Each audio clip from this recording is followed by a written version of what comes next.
You don't gotta be 44 to get there, babes. Hopefully you get it before 44, because quiet as it's kept, that's what wisdom is, right? It's you being able to learn from the knowledge and experiences of other people without you having to go through that yourself. What's going on? What's up? My name is LaVon Briggs, aka Ifafumike, and welcome back to my YouTube channel, aka Daughter of the Diaspora. And big things are going, beloved, because this daughter has been on earth for 44 years. Can you believe it? I think it's safe to say we have a grown woman on our hands. You feel me? I have been enjoying this birthday season. It is my first birthday season living on the island of Barbados full time. As you know, Barbados in the summertime can only mean one thing, and that is Crop Over Festival. We had an incredible Kadooment Day, the first Monday in August. Now, what had happened was the week prior, I was at an African spiritual symposium in Bridgetown, Barbados, which I definitely need to make a video on that because there were just some incredible practitioners, teachers, scholars there who were just sharing so much wisdom, and a few of them I'm going to be connecting with personally. So definitely want to keep y'all updated on my journey as it pertains to my spiritual practices here on the island. But then after that, my cycle came on and I was like, I don't think I'm going anywhere Kadooment Day. But I got up and I felt well enough to go down and see some of the trucks. Now, as luck would have it, Rihanna's truck did pass by me, but what had happened was she was on the far side of the truck that she was on, and so basically I was on the side that she wasn't facing. And I kept looking at that truck being like, why is everyone on that side of the truck? And people had their phones out. It was hot, okay? I was just trying to see the sights and go about my business. And of course, as soon as the truck gets out of my line of view, I hear the DJ, everybody point your phones at Riri. I was like, no. But then I snapped back to myself because I don't want to meet Riri as a fan, okay? I want to meet Rihanna as a sister Bajan bad gal who wants to do incredible things to retain and expand our Bajan culture. And so I'm gonna meet her when the time is right, okay? Period. And then the same week as Kadooment Day was my birthday, August 7th. Shout out to all the tropical Leos, sidereal Cancers. If you know, you know. Now, let me stop saying that. We should all know what we all know. So sidereal astrology is definitely something that we'll be talking about on this channel because it's one of my toolkits and frameworks that I use for my own well-being. And so I had a beautiful day. Everybody kept asking me, what are you doing for your birthday? What are you doing for your birthday? And I was like, gym, nails, lunch, cigar. And they'd be like, what else? Home, bed, okay? Very exclusive guest list. DJ bed, club pillow on the ones and twos. No, but that, and then the following week we had the new moon solar eclipse in Leo, and eclipse season has been doing all the things. And so I'm so grateful that I'm feeling more rejuvenated, alive, back, you know what I'm saying? And so in honor of my birthday and Leo season, of course, I'm gonna share 4 pieces of advice from a 44-year-old. Number 1, babes, you are not in your prime. I know the girlies in their 20s and 30s think that, oh my gosh, I haven't made it into a Forbes 30 under 30 list. I don't have my millions. I don't have my man. I don't have my kids. I don't have my cat. Well, I would never have a cat because I have fur allergies, but you are not in your prime, babes. I want to let you know that 40 is when life really starts. I forget who said that. I'll look it up and put it in the show notes. But listen, I'm such a podcaster at heart, show notes. I'll put it in the YouTube notes. But I just want you to know that 40 is that girl, okay? 40 is a portal. And it's like you walk through this door and you have 0 left to give. You divest from the idea of womanhood or everything that you were subscribing to believe that womanhood was. You obliterate that. And it's like all of the inner work, the healing work, the shadow work that you've done, your outer light reflects that inner work, you know? And you just start thinking, man, life is for the living. So what makes me feel alive? And then you go and you do that as much as possible. And so I remember when I was 17 years old, I remember walking on the Upper West Side with one of my academic mentors, and I was telling her that I would never get braces in high school because I was quote unquote in my prime. I was 17 years old telling a 25-year-old, yeah, I'm I'm in my prime. I can't get braces now. And she looked at me like, girl. Oh, sweet, precious 17-year-old Levon. Anywho, fast forward to when I was in my 20s and I felt like surely this is my prime. I mean, I can eat whatever I want. My body stays pretty trim. I'm out here dating, having fun, doing all the things. But I gotta tell you, it wasn't the 20s either. And then the 30s, I was married for a couple of years in my 30s. I was pastoring in my 30s. And I said, surely this is my prime. Nope. I would say that I started figuring out this life stuff at 38 years old.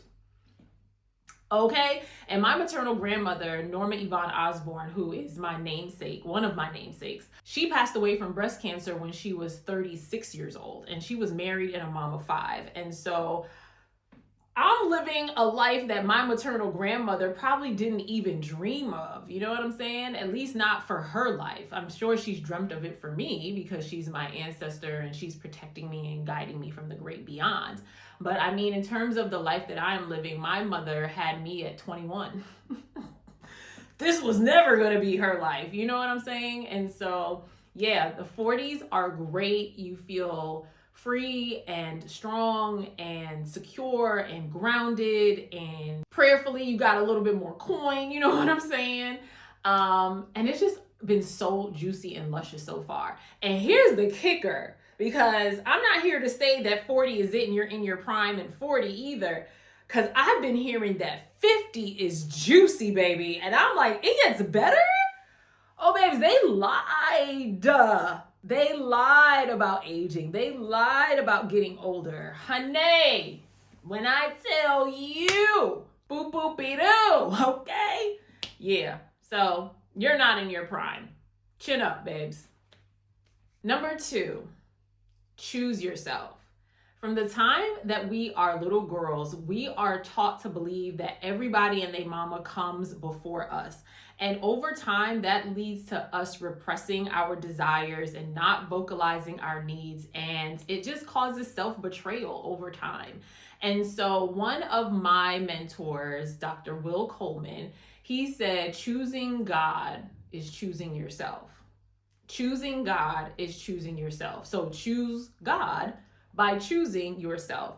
And I know that that is not something that most Black girls, Black women are encouraged to do. And so you have to be mindful that, I'm sorry, I'm looking at my camera and for the first time in a long time, I'm actually looking at the 3 holes and it just looks like a screaming face. And now I can't get this screaming face out of my head and it is completely distracting.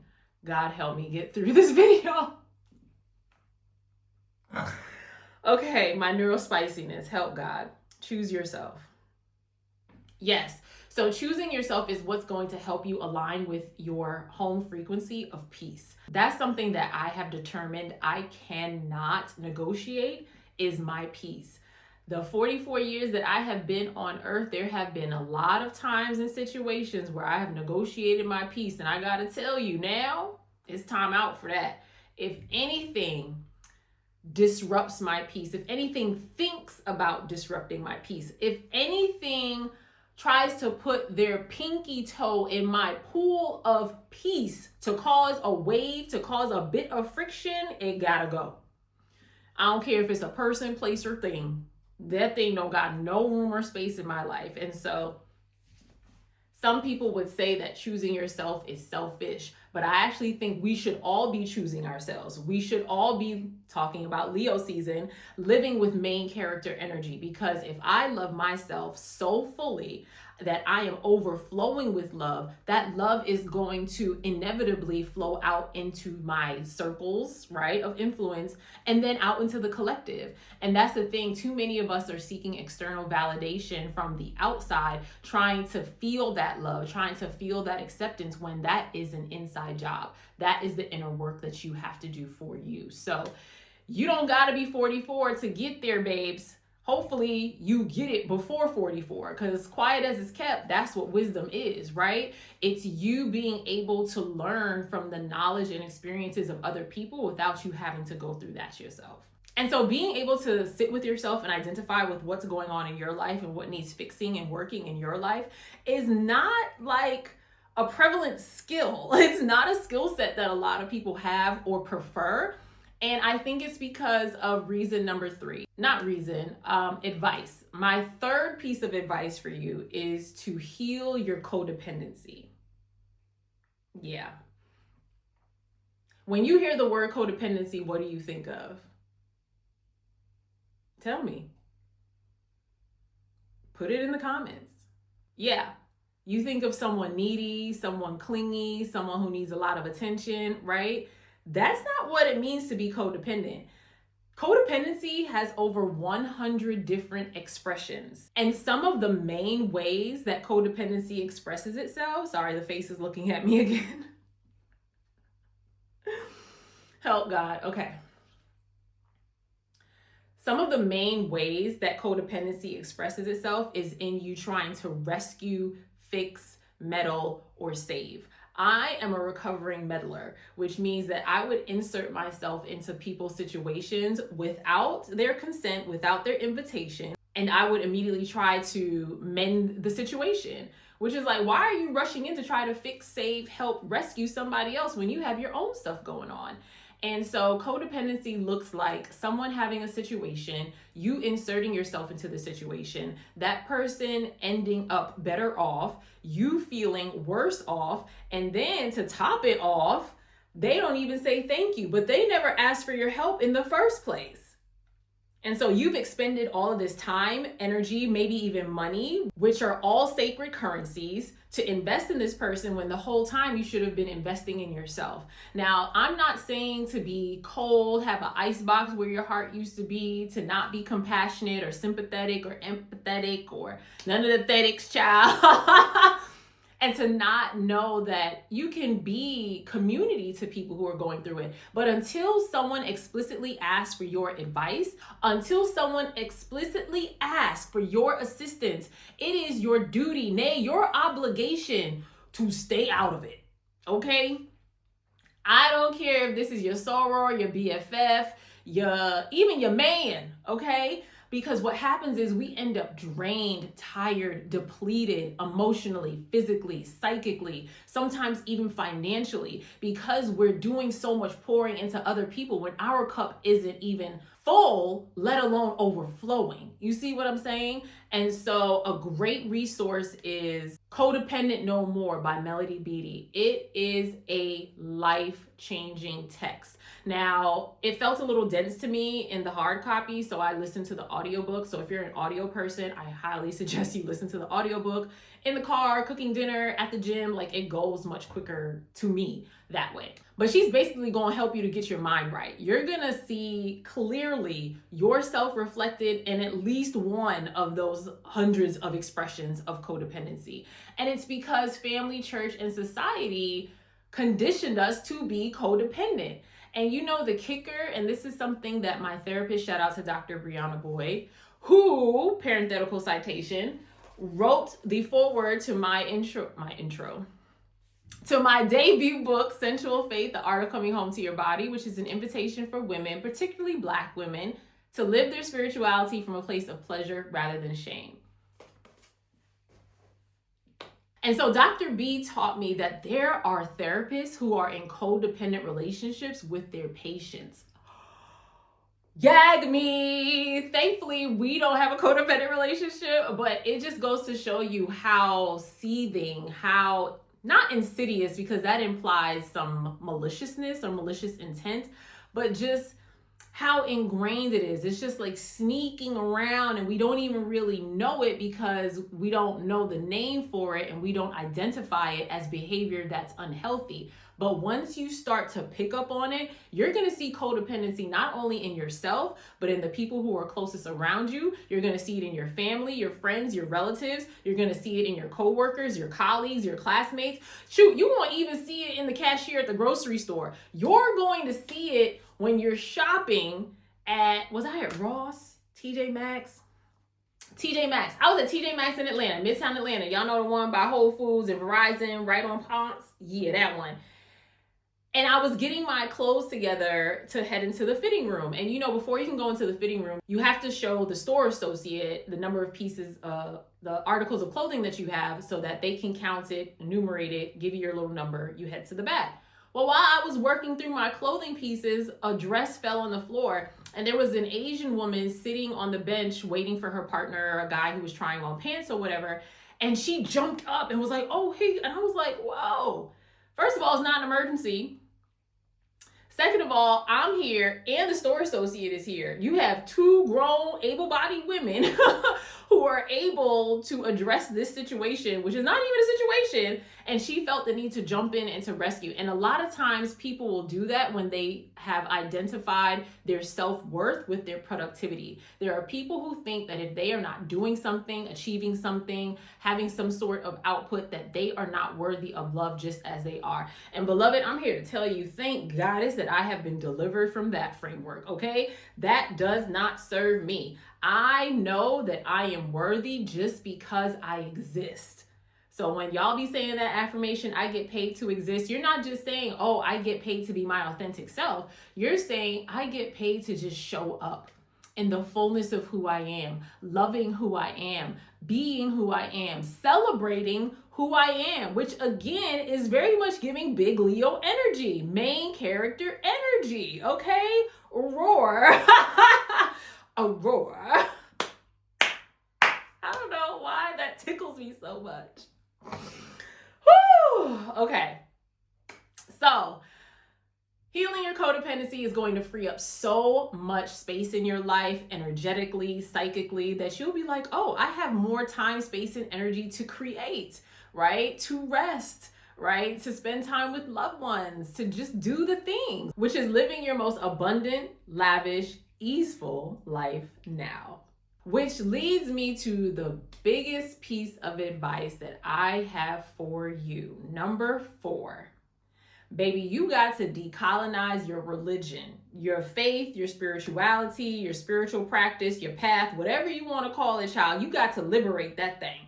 And I know that when I'm talking to women, particularly Black women, that Christianity is a part of this conversation. I know that when I'm talking about dreaming of and conjuring a world that Black women deserve, that means that I have to talk to the Black church, because the Black church is at least 85% Black women, and Black church leadership is not 85% Black women, which is why in a former life, when I was an Ivy League trained body and sex positive womanist pastor, it was so important for me to show up in the fullness of who I am. Women needed to see a Black woman who was educated and called and ordained and beautiful and luxurious and into beauty and health and wellness. I gotta tell you, one of the greatest pastoral moments I ever had was coincidentally, ironically, during a funeral service for a woman who had passed. She was like mid to late 20s. And I had found out that her favorite lipstick shade was Heroin by MAC, which for the uninitiated is this gorgeous, universally appealing purple. I don't know how to explain it. It's just such a stunning, stunning shade. And so, of course, I have Heroin in my toolkit. And I wore it that day. And there were several other women in the congregation who had worn that same shade in honor of our dearly departed sister. And I just know that's not something that a man would have thought to do. I don't know many male pastors, not even who would wear the lipstick, who would even think to mention it, right? And this is why it's so important for us to have Black women pastors, queer pastors, non-binary pastors, disabled pastors. This is why it's so important to have people from all different walks of life embracing their call. And it's important for us as the community, and in my case, as clergy, religious leaders, spiritual leaders, practitioners, to affirm the calls of these people, because so many of us can identify more with a woman, with a non-gender conforming person, with a disabled person, with someone who's neurospicy, right? We all have parts of our identity that when we see it reflected in another and it's reflected back to us, especially through the lens and the prism of divinity, God, that is so liberating. And so for many of us, we were raised in these westernized, colonized, patriarchal, sexist, misogynistic, misogynorist, homophobic, queerphobic, transphobic ableist, ageist, capitalist churches and congregations with pastors who were hell-bent on putting you in wrong relationship with yourself. The anti-woman rhetoric, the diminishment, demonization of the divine feminine or any feminine figure, whether we're talking about Eve, whether we're talking about Mary Magdalene, for all of the stories that we've been told about women being faulty, not having the best judgment, sinning, falling by the wayside.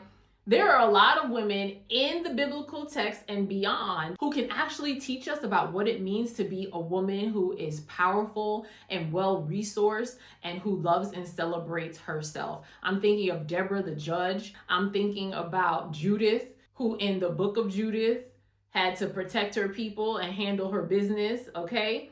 You have to think about the ways in which, that is so academic. You have to think about how women in the Bible, women in the Christian faith, women in the Christian tradition have been presented to you as untrustworthy, as fallible, as insufficient, right? You gotta let go of that. That is nothing but some European colonizer B to the S. When we think about our foremothers, when we think about being our ancestors' wildest dreams, when we think about being containers for the divine, everything that you are, your facial blueprint, your genetic makeup, your gifts, your talents, your interests, your expertise, all of that is divinely coded to help you pursue your purpose and align with your destiny. And there's nothing more powerful than knowing that you are loved by God and you love yourself, therefore you love God and can then love the community. That's where our power is. So whatever spiritual path you're on, make sure it is the most ancient, primordial, indigenous, woman positive, version of it that you possibly can. Because I do not believe in a God who would say that half of the population is unworthy or insufficient simply because we are born with beautiful, audacious traits like breasts and hips and thighs and cellulite and dips and stretch marks, okay? If anything, the stretch marks are the map, honey. They're the roadway to pleasure. Boop. Okay. So I want to know, if you're under 40, what have you heard about turning 40? If you're over 40, what's one piece of advice that you have for other viewers who are still making their way? And if you're 50 or older, let me know one thing about your 50s, because I've been hearing it's just so juicy and I'm just very, very excited for this, okay? I would love to continue this conversation and community with you. So head on over to my Patreon, where you'll find all of the supplemental materials for this YouTube channel. And you'll also get lots of behind the scenes tidbits about me writing book number 2, which is definitely underway, as well as any relevant materials, me out in the wild and such. If you yourself are in a season of transition and you would like some support, I actually launched the Leo season coaching package in honor of my birthday month. You get 4 one-to-one 60-minute sessions with me for $2,000 US, normally $2,222. And it's great because we have these 60-minute sessions. They are recorded, so you don't have to be trying to keep up and take notes and all that kind of stuff. You can reference them forever. And hey, when I start channeling or you start getting downloads, you'll have them recorded forever. I also include one complimentary tarot or oracle card pull to give you some guidance or direction for this particular season. So if you're interested in that, that booking link is below as well. All right, I think that's it for today. As always, do something that brings you joy today. I can't wait to see you in the comment section, in my Patreon, in my coaching. Can't wait to hear what you think about Sensual Faith, the Art of Coming Home to Your Body. I also read the audiobook, so make sure you get into that. And I will definitely see you in the next video. So in the meantime, in between time, go in peace, go in power, go in pleasure. Be well, beloved one. And if it's not well, it's not the end. Peace. Happy birthday to me.